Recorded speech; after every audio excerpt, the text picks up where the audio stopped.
BMC चुनाव से पहले महायुति का बजा डंका। महाराष्ट्र निकाय चुनाव में महायुति ने 68 सीटों पर निर्विरोध जीत की दर्ज। संजय राउत लगे बिलबिलाने, कहा लोकतंत्र के साथ ये विश्वासघात।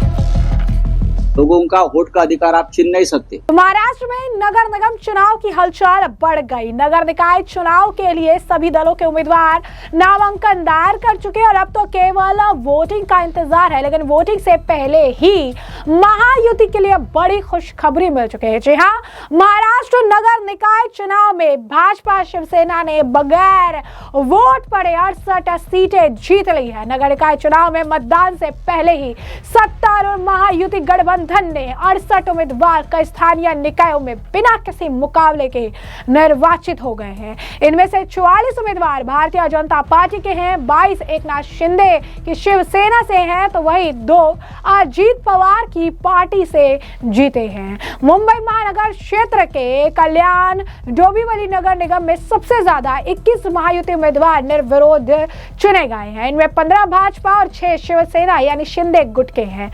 उत्तर महाराष्ट्र के जलगांव, जो लंबे समय से भाजपा और शिवसेना का गढ़ माना जाता था, वहां भी दोनों पार्टियों के 6 उम्मीदवार निर्विरोध जीत गए हैं। यही ट्रेंड मुंबई महानगर क्षेत्र के पनवेल में भी देखने को मिला, जहां भाजपा के 7 उम्मीदवार निर्विरोध चुने गए। पार्टी ने भिवड़ी में भी 6 सीटों पर बिना मुकाबले जीत दर्ज की, जो काफी समय से एनसीपी का गढ़ था, यानी शरद पवार जो है उनका गुट था।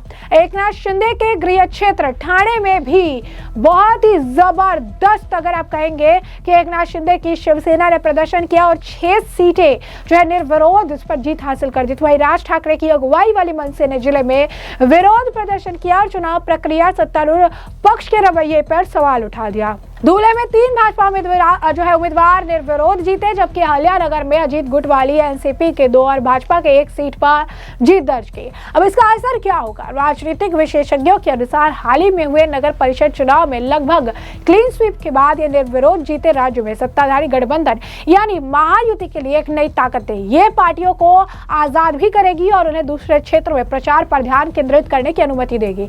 इस तरह से अगर देखा जाए तो ये बहुत ही जबरदस्त बीएमसी चुनाव से पहले महायुति की ये जीत है। इस जीत के कई मायने निकाले जा रहे हैं, लेकिन इस जीत से महाविकास अघाड़ी के नेताओं में जो है हलचल तेज हो गई है। इस मामले को लेकर काफी ज्यादा बयानबाजी शुरू हो गई है। इस बीच संजय राउत ने भी इस मामले पर प्रतिक्रिया दी। कहा, देश के चुनावी इतिहास में ऐसा पहले कभी नहीं हुआ। इतने ज्यादा उम्मीदवार कभी भी बिना चुनाव लड़े नहीं चुने गए, ना महाराष्ट्र में ना ही भारत में। महाराष्ट्र में पैसे की ताकत और जबरदस्ती के हथकंडों का इस्तेमाल करके विरोधी उम्मीदवारों को अपना नॉमिनेशन वापस लेने के लिए मजबूर किया गया।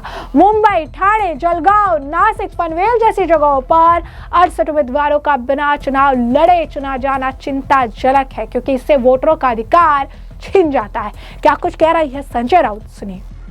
आणि म्हणतात आम्ही महाराष्ट्राचा चेहरा मोहरा बदलणार आहोत। हा, यांचे सगळे भ्रष्ट आणि खुनी मोहरे निवडणुकीत उतरलेले आहेत। ते काय आम्हाला सांगतायत, सोलापूरची हत्या याचं उत्तर फडणवीसांना द्यावं लागेल। गुंडांना पाठीशी घालणारे सरकार आहे, यांच्या सरकारमध्ये गुंड आहेत आणि खुनी आहेत। चला हिंदी में वेबसाइट तयार करण्यात आली आहे। बोला आप बोलिए। सर, एक वेबसाइट तयार करण्यात आलेली आहे हायटेक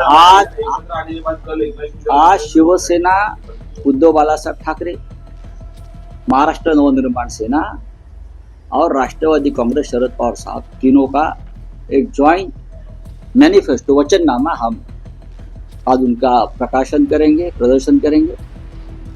हमें पूरा विश्वास है ये 3 पार्टी एकत्र एक साथ आने के बाद मुंबई की महानगर पालिका हम जीत जाएंगे, चाहे कोई कुछ भी कहे।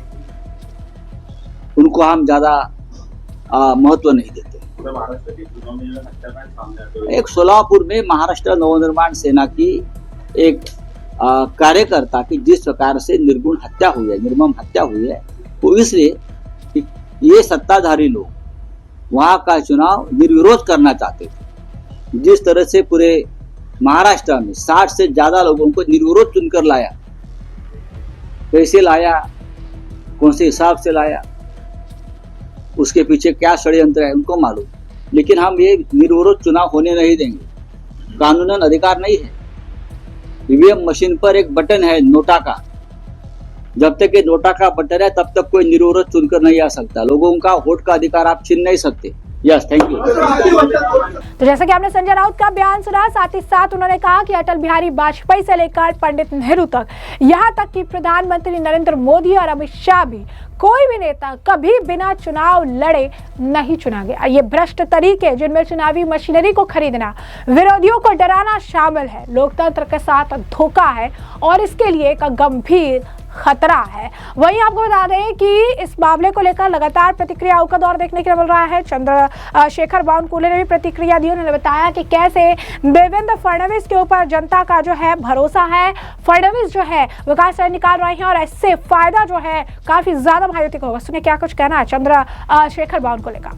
वो घोषणा पत्र जो ठाकरे जी का है ना, उसको लेकर लोग अरबी समुद्र में फेंक देंगे। पुण्यामध्ये सर वो कोई काम का नहीं है। डेवलपमेंट का और ठाकरे परिवार का, डेवलपमेंट का और उद्धव ठाकरे जी का कोई संबंध नहीं है। डेवलपमेंट उनको समझता भी नहीं है। डेवलपमेंट की बात उन्होंने कभी की है। भावनात्मक चुनाव लड़े हैं और वो चुनाव कभी जीते हैं।